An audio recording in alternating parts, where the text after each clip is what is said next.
It was a cold evening. The rain had been falling since afternoon, and the sky was still dark. I was sitting alone in my living room, reading a book and drinking hot tea. Everything felt quiet and calm. But something inside me felt strange, like the night was hiding a secret. I looked at the clock. It was almost 10 p.m. At this time, no one ever came to my house. My street was peaceful and empty at night. The neighbors usually slept early. Cars rarely passed by. Even the dogs stayed silent. But suddenly, thud, thud, thud. 3 slow knocks hit my door. I froze. For a moment, I thought maybe I imagined it.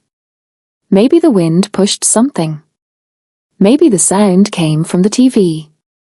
I stopped breathing, listening carefully. Everything was silent again. Then, thud, thud, thud. This time, louder. Someone was definitely knocking. My heart began beating fast. Who would come to my home so late? Why didn't they call first? Were they lost? Or was something wrong? I stood up slowly. I walked to the door, but I didn't open it. I looked through the peephole. A man was standing outside. But I couldn't see his face clearly. The rain was falling behind him, the streetlights were dim, and his face was half covered by shadows. He wore a long dark coat. His shoulders were wet from the rain. His head was slightly down, so I could only see the shape of his nose and chin.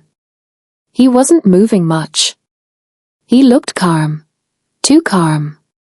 For a moment, I felt a cold shiver run down my spine. I didn't open the door. I asked loudly, through the wood, "Who is it?" The man did not answer. He simply lifted his head a little, but the shadows still hid his eyes. A quiet, soft voice finally came. "Please, open the door." Something in his voice didn't fit the situation. He didn't sound scared. He didn't sound lost. He didn't sound like someone who needed help. He sounded patient. Like he knew I would open it. Like he was waiting for me.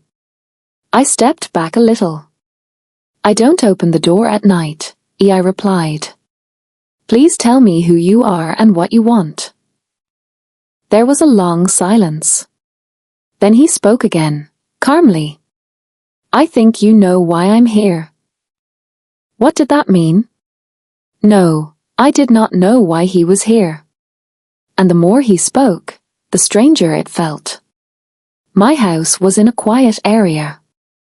No one ever visited me without calling first. And certainly not at 10 p.m. in heavy rain. I looked through the peephole again.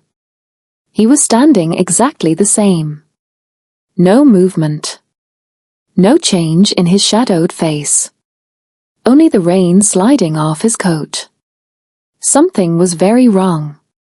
I felt fear growing inside me. "Please leave," I said. "If you need help, tell me. But I will not open the door for a stranger." Another pause. Then he said something that made my heart drop. "We've met before." My breath stopped. I searched my memory, his voice, his shape, his clothes, but nothing seemed familiar. "I don't think so," I said, trying to sound strong. "I don't know who you are." He lifted his head more. For a moment, I saw part of his face, just a little. His skin was pale, and he looked tired.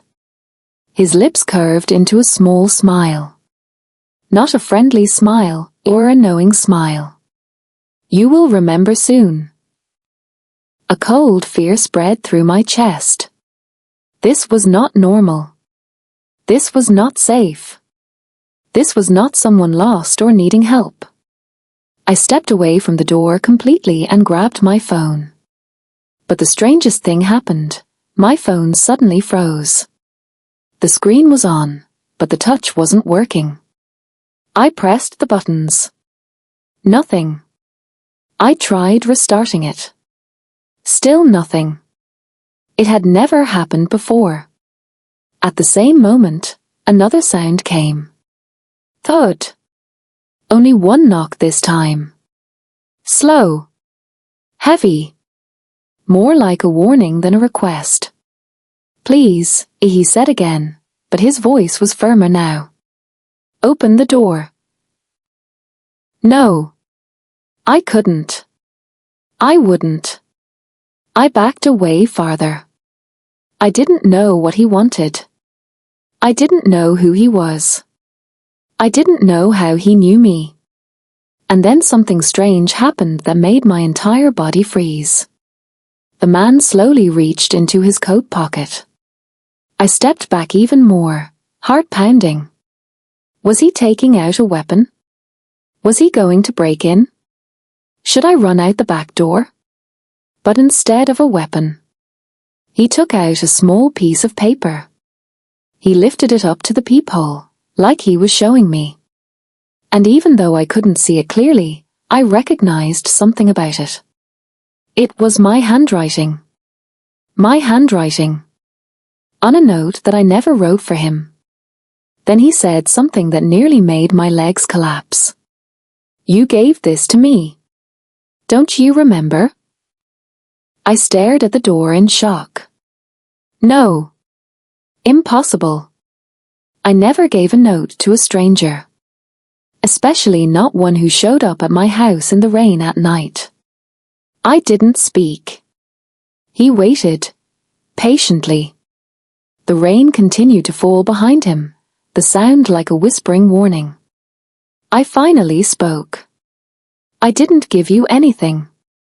I don't know you. Please go. But deep inside, a small piece of my mind whispered. What if he's telling the truth? What if I forgot something important? What if this man really met me, somewhere, sometime? He remained outside for a long moment.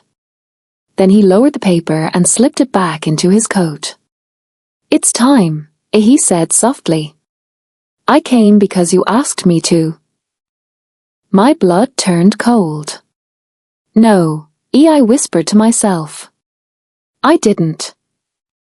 He leaned closer to the door. His voice dropped to a deeper, almost whispering tone. You wrote the note. And you asked me to come. Tonight. I pressed my hand against my chest. My heartbeat was too fast. Was this man crazy? Was he lying? Was he dangerous? Or was he telling the truth? No. That couldn't be. I would never write a note to someone like him. I would never invite a stranger to my house at night. Right? I stepped back from the door. The fear was too much. I'm calling the police. I shouted. He didn't move. He didn't speak. He just stood outside my house, silent. I ran to the kitchen, searching for the landline phone. But when I picked it up, there was no dial tone. Just silence. My hands began shaking. I returned to the living room. Everything felt darker now. The house felt colder. The air felt heavier. I walked slowly to the door again and checked the peephole. But this time, he wasn't there. The space outside was empty. No man. No coat. No shadow. Just the rain falling on the empty doorstep. Relief rushed through me, but at the same time, a new fear grew. Where did he go? I looked left. Right. Nothing. Was he hiding in the dark? Was he watching me? Was he planning something? I stayed frozen for a long minute. I listened. The rain continued. The wind blew softly. The quiet street looked normal again. Maybe he left. Maybe he gave up. Maybe he was just confused or lost. I tried to calm my breathing. I stepped back from the door. And then I heard it. A sound behind me. Inside the house. Inside. A soft, slow, creaking sound coming from the hallway. Like a footstep. My body turned to ice. Someone was in the house. I turned around slowly, every muscle shaking. Hello. I whispered. No answer. Just silence. Silence that felt alive. I took a step back toward the living room. Then, another soft footstep. I wanted to scream, but no sound came out. It was impossible. I had locked the door. All windows were locked. No one had come inside. But someone was there. In my house. I grabbed the nearest object, a lamp, and held it tightly. I took a deep breath and whispered. Who's there? For a moment, nothing happened. Then I heard a quiet voice from the darkness of the hallway. You invited me, remember?